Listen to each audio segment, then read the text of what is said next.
দেখেন, আমরা যদি ধর্মের দিক থেকে দেখি তাইলে সত্য কই থাকে?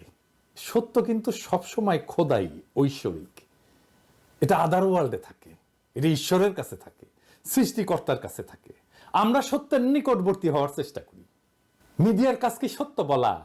প্রশ্ন শুনে মনে হইতে পারে হ্যাঁ, মিডিয়ার কাজ তো সত্য বলাই। আসেন আমরা একটা ঘটনা দিয়ে এই মিডিয়ার সত্য বলার ঘটনাটা দিই। ওই যে প্রথম আলোর সামনে যে জিয়াফতের ঘটনা ঘটেছিল না, জিয়াফতের দিন কি করেছিল? পুলিশ পিটাইছিল, তাই না? বিনা উস্কানিতে আলো নিভাই দিয়া সবাই পিটায় সরাই দিছিল লাঠিচার্জ কইরা। কিন্তু ওই ঘটনাটা প্রথম আলো কিভাবে লিখলো যারা ওইখানে জিয়াফত করতে গেছিল তারাই বিশৃঙ্খলা করেছে, তাই না? হ্যাঁ, বিশৃঙ্খলা কে করলো? যারা জিয়াফত করতে গেছিল, যারা মাইর খেলো, তারাই নাকি বিশৃঙ্খলা করছিল। স্পষ্ট ভিডিও ফুটেজ আছে, আমি দেখাইছি, আজ আর দেখাইলাম না।